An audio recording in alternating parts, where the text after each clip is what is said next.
Hi guys, எல்லாருக்கும் வணக்கம் guys. இந்த வீடியோவில் நம்ம என்ன பார்க்க போகிறோன்னா, இந்தியா ஃபேன்ஸுக்கு ஒரு நல்ல செய்திங்க. இந்திய அணி சாம்பியன் ட்ராஃபி வெல்வது உறுதி தாங்க. ஆமாங்க, மேட்ச் போயிட்டுருக்கு. என்ன பரத், மேட்ச் போயிட்டு இருக்கும்போதே நீங்கள் சொல்கிறீங்க அப்படின்னு சொல்லலாம். ஆனால் இந்தியா ஜெயிக்கிறது உறுதி.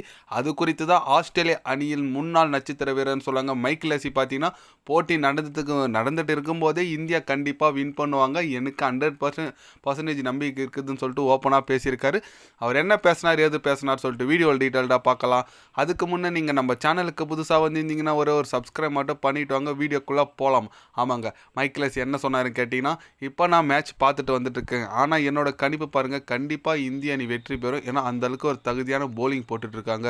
போலிங் போட்டோன்னே நான் முடிவு பண்ணிட்டேன், கண்டிப்பாக இந்திய அணி வெற்றி பெறுவாங்கன்னு சொல்லிட்டு. ஏன்னா இந்திய அணி ஸ்பின்னர்ஸ்க்கு அந்தளவுக்கு குவாலிட்டியாக இருக்காங்க. இந்த மாதிரி ஒரு குவாலிட்டி ஸ்பின்னர்ஸ் எந்த டீமில் கிடையாது. அதனால தான் வெற்றிக்கு காரணம் நான் சொல்லுவேன்.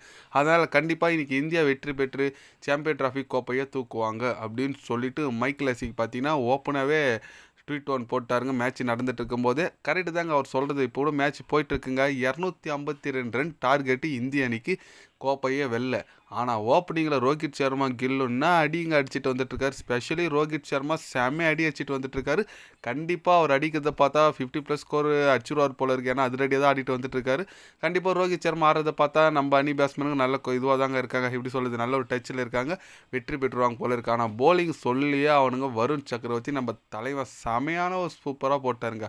இந்த ஒரு 3 மேட்ச் சேர்த்து 9 விக்கெட் மொத்தம் எடுத்திருக்காரு. ஃபஸ்ட்டு மேட்ச் ஒரு 5, செகண்ட் மேட்ச் ஒரு 2, அடுத்த மேட்ச் ஒரு 2, மொத்தம் 9 விக்கெட் இந்த சீரீஸில் எடுத்திருக்காரு. ஹையஸ்ட் விக்கெட் டேக்கரில் 2வது இடத்துல இருக்கார் வருண் சக்கரவர்த்தி. அதனால் நியூசிலாண்டுக்கு ஒரு எப்படி தண்ணி காட்டாருன்னே சொல்லாங்க ஃபஸ்ட்டு போட்டியில். இப்போ இந்த ஃபைனல்லையும் சரியான பெர்ஃபார்மன்ஸு, இறக்கி விட்டதுக்கு ஒர்த்தான ஒரு பெர்ஃபார்மன்ஸ் கொடுத்தாருன்னே சொல்லாங்க வருண் சக்கரவர்த்தி. ஏன்னா ஸ்டார்டிங் விக்கெட்டே இல்லை, 57 ரன்னுக்கு 0 விக்கெட் இருந்துச்சு. யங் விக்கெட்டை முதல்ல எடுத்து ஆரம்பித்து கொடுத்தாரு நம்ம வருண் சக்கரவர்த்தி. ஒரு தமிழகத்தை சேர்ந்த வீரர் நினைக்கும் போது ரொம்ப பெருமையாக இருக்குது.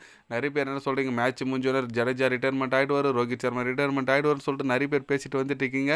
ஏன்னா லாஸ்ட்டாக ஜடேஜா பார்த்தீங்கன்னா ஸ்பெல் போயிட்டு அந்த அவரோட ஸ்பெல்லு முடிச்சு 10 ஓவர் போட்டு 30 ரன் ஒரு விக்கெட் எடுத்திருக்காரு. அந்த ஸ்பெல்லை முடிச்சோடனே இப்போ விராட் கோலியை கட்டி பிடிச்சார். அதை வச்சே நிறைய பேர் கண்டிப்பாக இந்த வாட்டி ஜடேஜா ரிட்டையர்மெண்ட் அலௌன்ஸ் போட்டுருவாங்கப்பா அப்படி இப்படின்னு சொல்லிட்டு பேசிட்டு வந்துட்டு இருக்கீங்க.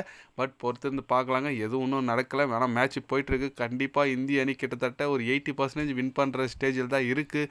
பொறுத்திருந்து பார்க்கலாம் நம்ம இந்திய அணி ஜெயிக்குது இல்லையான்னு சொல்லிட்டு. கண்டிப்பாக ஜெயிச்சா நான் சேனலில் போடுவேன், மறக்காமல் பாருங்கள். நீங்கள் சொல்லுங்கள், பார்க்குறவங்க இந்திய அணி இன்னைக்கு வெற்றி பெறுமா பெறாது, அவங்களோட கருத்து என்னன்னு சொல்லிட்டு மறக்காமல் கமெண்டில் கொஞ்சம் சொல்லுங்கள்.